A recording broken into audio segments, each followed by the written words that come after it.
Tara, tulungan niyo ako magluto or samahan niyo ako magluto ng ating paboritong mea-mea.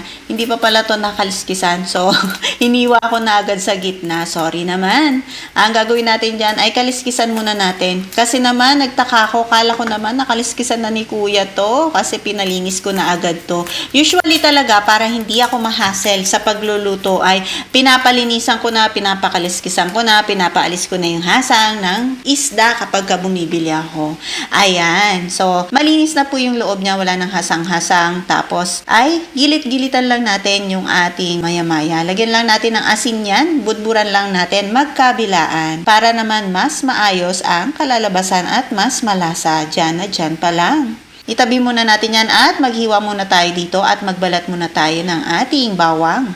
So, konting bawang lang dahil isang piraso lang naman ang lulutuin natin. Dahil dito, ako lang naman nakakain. At ang ating sibuyas, konti lang, isang piraso lang din.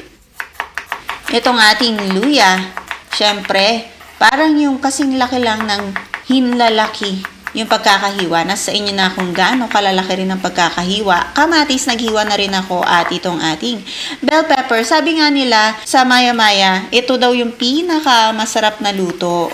Hindi naman ako nag-a-agree hanggat hindi natin nasusubukan. Ikot natin ng cornstarch or all-purpose flour or harina.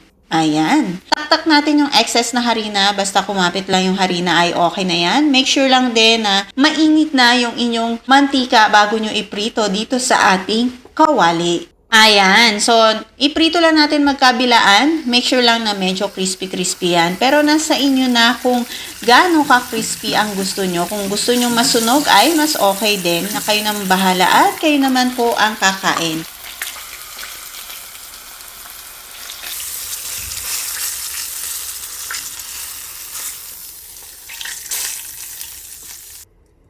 Maglagay na tayo dito ng konting mantika. Igisa na natin itong ating luya. Isabay na rin natin itong ating bawang. Mix-mix lang natin. Tapos pagka medyo nag-aroma na at umumoy-amoy na yan, idagdag na natin itong ating sibuyas. Haluin at itong ating kamatis, itong tangkay ng ating green onion. Lagyan na natin ng asin at paminta. Mix-mix lang natin. Siyempre, itong ating carrots na nagmamaganda. Pwede rin pala yung pahaba na pagkakahiwa ng carrots ha. Lagyan natin ng konting water. Sweet chili sauce or sweet chili na ketchup ay pwede nyong gamitin. Itong ating tubig at ang ating bell pepper sa bandang huli na. Para mas lumapot ay pwede nyong lagyan to ng slurry. Maglagay ng asukal para kung kinukulang pa sa tamis ang pag-ibig, char.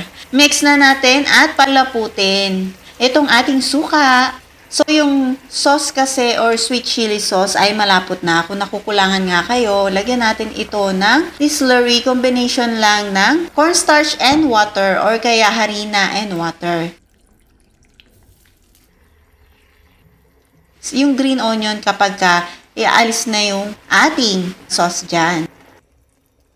Ready na itong ating sweet and sour na maya-maya. Tingnan nyo naman, ang sarap.